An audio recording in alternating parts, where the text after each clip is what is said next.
story that took my eye, rugby league story. Now, we spoke about the West Tigers last week, about the board dramas that they're having, and 3 board members been told not to, that they're barred from going into any club that are owned by Simo that are run by better look away. Simo Balmain look away right now, probably. Barnes group. They were barred. Now, that was true because Rick Wade was in the paper yesterday or the day before saying that he's done nothing wrong and there's nothing to see here. So obviously there was a fair bit of truth in that.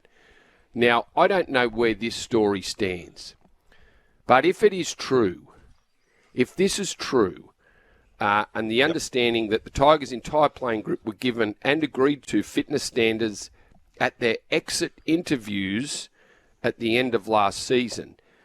Now, if there's 5 players that have turned up unfit, and 2 that have to face the board, 2 that have to front the board, if that is true, what does that say about the attitude of, well, those 5 Tigers to start with? But where would you think, when reading that, I went, no, that can't be true. That's exaggerated. It can't be true. Now, what player these days turns back up to training after a couple of months off, and that's all it is, a couple of months off? What player turns up unfit and to the point where they are asked to front the board, where they have to explain themselves why they are so unfit? Can you imagine that happening? It's not the 80s. The blokes used to turn up unfit in the 80s. Yeah, and but they go off and work. Yeah, they go off and work during the off-season. They don't train. They probably have excuses, but they get on the beers and, end of season. And the off-season was longer. The off-season was longer. Yeah, that's it. Yeah. No. But players these days barely stop training, Andrew. They barely stop training. They're doing something just to keep in nick. Most players are athletic enough they don't really put weight on. But then there's plenty of blokes too that look at food and put weight on. But if you're one of those blokes, you would be doing something on your 2 months off. You wouldn't be just feet up smoking the pipe. But obviously these blokes have just gone to a new level, and I'm prepared to say now that is a massive problem for the side that ran last year. Like, you wouldn't spoon massive. Straight away on the text, 436, lads, what do you make of the reports of Tigers players being sacked for being unfit? Well, I don't think they're at the level of being sacked. But if you front the board, like that's quite amazing. You've got to go front the board 2 players. So we must be talking a combination of a lot of weight gained and just failing every test the first day back or something. Brandon Smith has brought into it on the podcast. Which podcast? The Buy Round podcast. Brandon Smith from the Roosters and formerly of Melbourne. And Brandon's seen as a different sort of cat when it comes to rugby league sometimes. But there is a thinker there with Brandon Smith. Let's hear his thoughts on the Tigers situation as it's been revealed.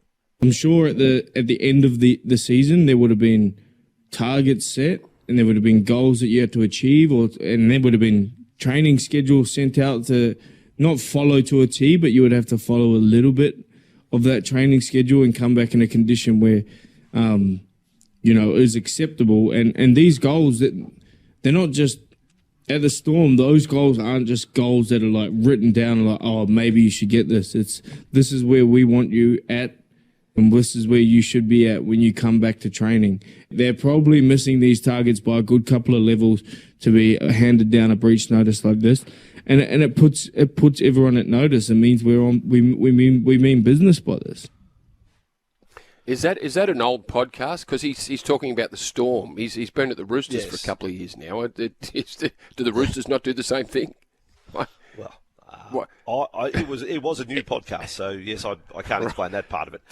All I know is that if I'm a Tigers fan this morning, waking up to this story, I am gutted. I'm gutted. Like you would be. You'd be gutted. Yes. You'd say, come on. You're feeling terrible. We're giving this hope, Jerome Law's coming, Taruf, New Year, bang, Galvin's a couple of good players isn't going to solve the problems that the Tigers have. No. A couple of really good players who they are getting is not going to solve the problems that the Tigers had last year. And if it's attitude, Well, you're done before it gets underway. It's over. So without knowing all of the detail, we're reading on face value, but you are last. You talk about setting up culture and standards, and I'll quote again the Bulldogs. When Serraldo came in, club first, team second, player third. So on that philosophy, you've let down the club, you've let down the team, and you haven't been a professional player during your off season. Is it dismissal? Do you say the two players that? I don't know. Does it go that far? You just say, look, doesn't. This is not good enough. This is not good enough, Brandy. That we're last, and you come back like this. How heavy do you go? If I was on that board, if I was on that Tigers board, the first thing I'd say to both the players who apparently have to front the board, how disrespectful to you, to your teammates, to turn up in the shape you are in. How disrespectful. And then you're almost snubbing your nose at the thousands and thousands and thousands of fans that we have.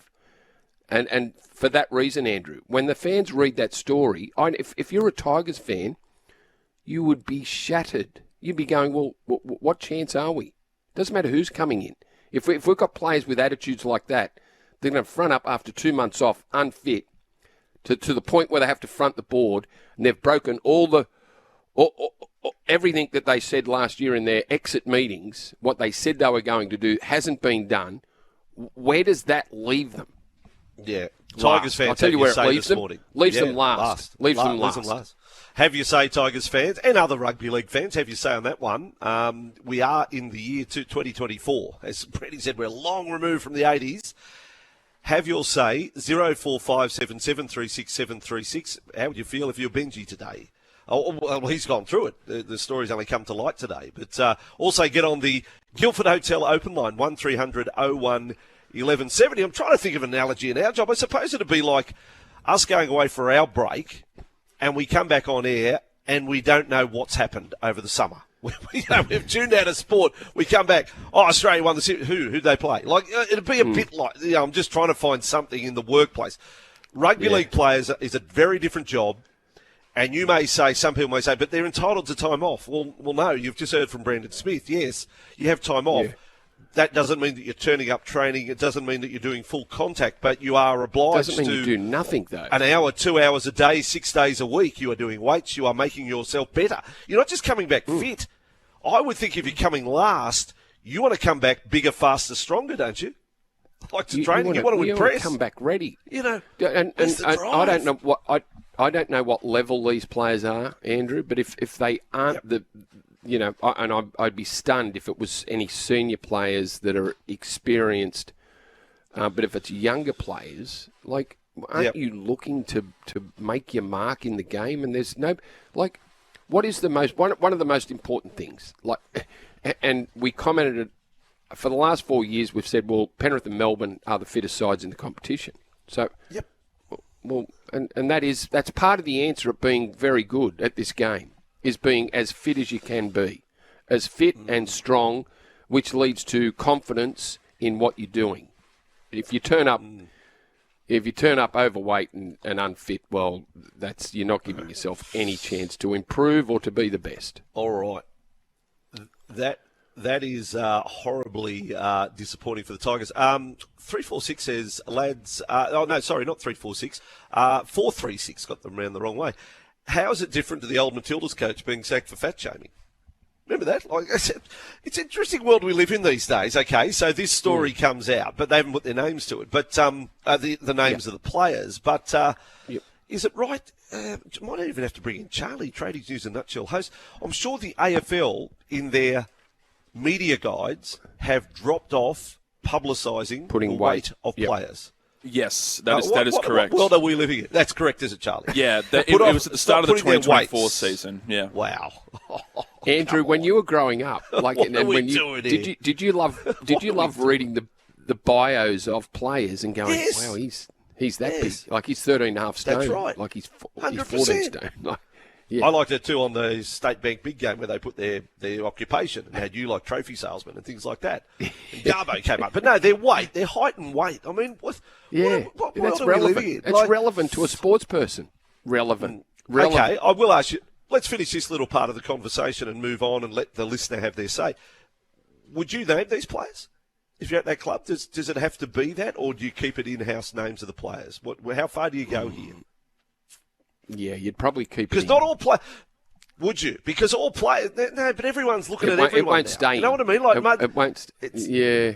You know what I mean? Death by Or should association. those players put their hand up and say, and now we are going to own it? They own it. Exactly. If you want to change the culture of the club, should the players that have come back in this position own it? Absolutely own it. And they're publicised, rather than have the rest of their squad all tarred with the same brush. Every Tigers fan today saying, "Oh, it's him. It's probably him." You know what I mean? Do they deserve that? Yeah. The ones that have come back in good nick? They probably do. Yeah, they do. They do. They deserve to have their names cleared, and it might be better for the club to have their names cleared. Don't know who it is, but that might be the way to go. It's a tough gig coaching, isn't it? You'd be horrified. You would have been just disgusted. I won't give a young player up at the Tigers who I know has done the opposite. I'm going to use the Joel and Flex line. Has trained the house down over the summer on his own. I won't embarrass him by saying his name on air, but I can tell you, I have seen him. And I have heard about his, going down Stanwell Tops and running and all the rest. Has trained if you're a young the house player, down, and is Andrew, absolutely itching to get back there and be better than what he was. That's right. If you're a young player that has maybe tasted first grade or hasn't even had a go at first grade yet, and you aren't doing exactly what you just said, and they do, like, if you're young, train the house down. That's one way to improve yourself. So if you turn up to training and you've made a promise to your club that you wouldn't turn up unfit, and you have... Wonder what Jerome Luai's thinking. What am I getting myself into here? But anyway, Tigers fans have your say.